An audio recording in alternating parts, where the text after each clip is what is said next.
عملنا مع بعض احلى طواجن كوسة وبطاطس في الفرن وطواجن الرز.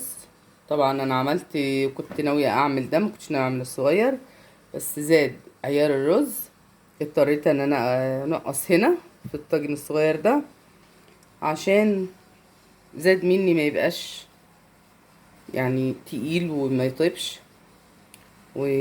طب احنا بنتكلم ليه يا جماعة؟ ما تيجي نشوف التفاصيل. يلا بينا على الفيديو. بسم الله الرحمن الرحيم. السلام عليكم ورحمة الله وبركاته. تعالوا نشوف النهاردة هنعمل ايه مع بعض. ده هنعمل طاجن كوسة في الفرن مع بقية المحتويات بتاعته، وطاجن رز معمر. تعالوا نشوف هنعمل ازاي، او هنشوف يعني تفاصيله ايه. انا معايا الطاجن اللي هعمل فيه كوسة، طماطم، فلفل، كوسة، التوابل، ملح وسكر والتوابل بتاعتي، معلقة توم، معلقة زبدة، بطاطساية او 2 كبار، بصلة. اما بالنسبة للرز فدي الزبدة كانت مجمدة، فانا اضطريت اسخن شوية لبن عشان ادوبها واعملها على الرز اهي. وده كان زائد العيار بتاع الرز، حبيت اخففه وخففته هنا. بحط سكر وملح.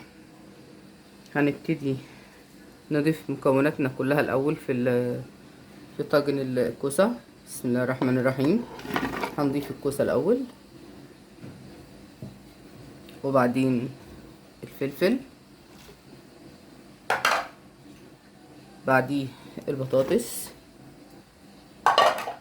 والبصل. طبعا هو البصل بتقطعيه انت على حسب رغبتك، ممكن تقطعيه جوليان، ترنشات، مكعبات صغيرة كده زي ما انا عاملة. هنضيف الملح والسكر والتوابل. انا عايزة بس اقربه مني شوية.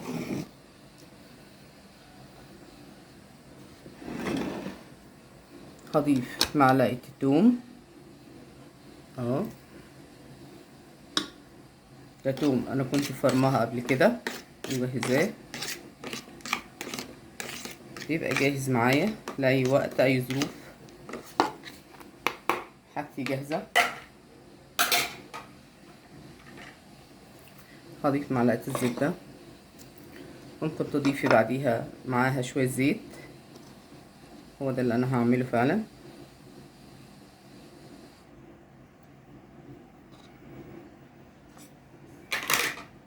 أنا بس بحاول أجمع المكونات بتاعتي كلها الأول. هضيف شوية زيت صغيرين كده، مش كتير، حوالي معلقة كبيرة. تمام، احنا كده ضفنا كل المكونات.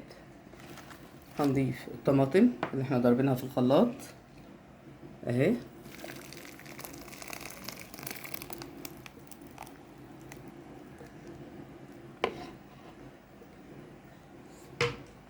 تمام كده. عايزين نقلب كل المكونات. طبعا بالنسبة للرز انا غسلته وجهزته علشان خاطر ما نطولش على بعض الفيديو وما ناخدش وقت كتير. طبعا هغطي ده واحطه في الفرن. لو حضرتك حابة تضيفي عليه اي حاجة بقى انت ممكن، دي راجع لحريتك انت.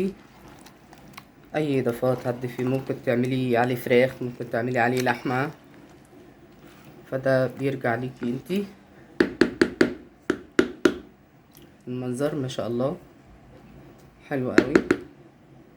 هنحطه في الفرن على بال ما نجهز الرز.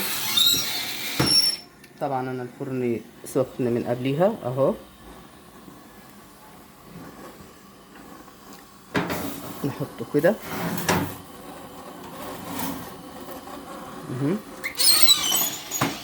يعني استغلالا للوقت عشان ما نقعدش نزنق نفسنا. ونجيب بقى الرز هنضيف عليه اللبن اللي انا مدوباه بالزبده ده. ثواني احط شويه على الطاجن الصغير ده اهو، مش كتير عشان هو يعني اللي فيه مش كتير، شويه صغيرين قوي. هجيب اللبن من على النار لان انا كنت حاطاه يسخن اهو.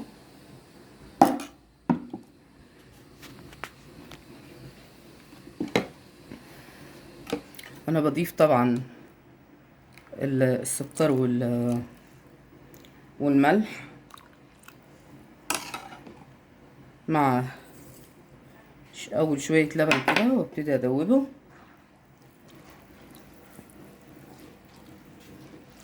اهو زي ما انتوا شايفين كده، علشان كله يتجانس مع بعضه، ما يبقاش فيه حاجة في مجانب او حاجة مثلا في جانب وحاجة في جنب تاني اهو. ودايما بضيف اللبن وهو سخن افضل من ان اضيفه وهو بارد. انا عايزة احط بس شوية هنا في الطبق ده عشان اضيفه على الطاجن الصغير ده. طبعا حضراتكم شايفين اللبن وهو سخن بي بي بيطلع بخار ازاي. نقربه شوية كده.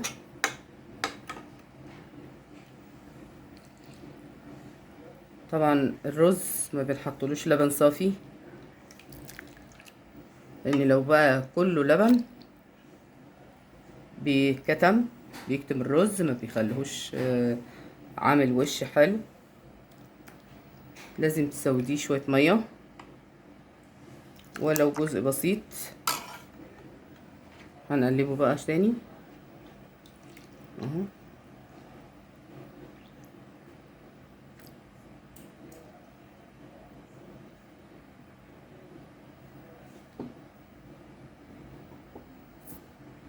هنروح على الفرن بالطاجن الكبير ده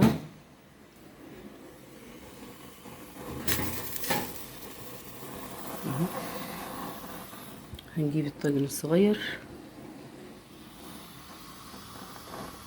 ونحطه جنبيهم كده، بس طبعا عايز يزود ميه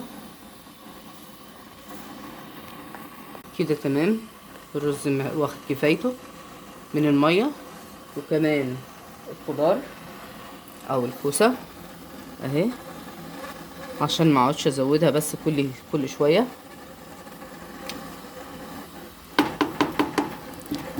هغطيها، ممكن تغلفيها بورق فويل، وممكن اي غطا ينطبق عليها كده زي كده اهو، عادي هيمشي. هقفل عليه تمام كده. بصوا الطاجن الصغير عمل ازاي. طبعا عشان هو صغير وحاجه صغيره شال بسرعه عن الطاجن التاني. الطاجن التاني لسه بدري كمان اهو. بصوا بقى، مع شويه الميه بيخلي الرز خفيف، فبيشيل ويعمل وش بسرعه بالشكل ده اهو. طبعا التاني بدري قوي لسه عليه، عشان الكبير اساسا بياخد وقت.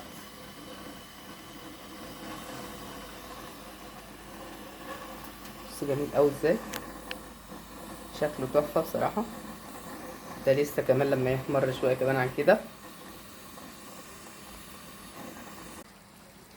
كده طاجن الخضار بتاعنا او طاجن الكوسه والبطاطس خلاص كده جهز استوى.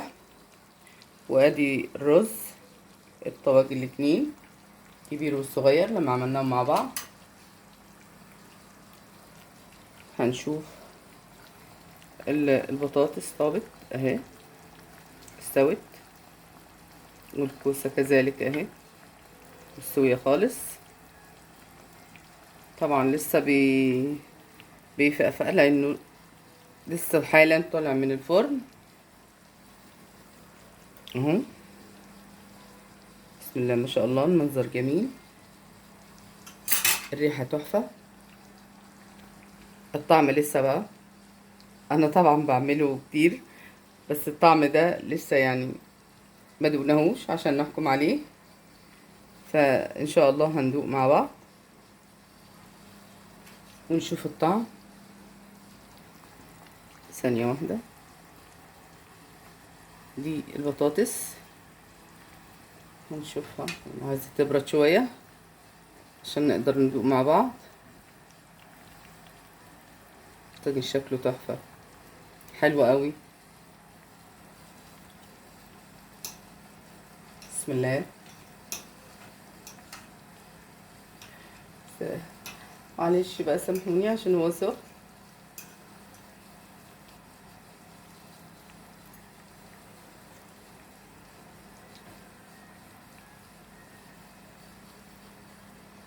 طعم ملوش حل، حكاية. ألف هنا.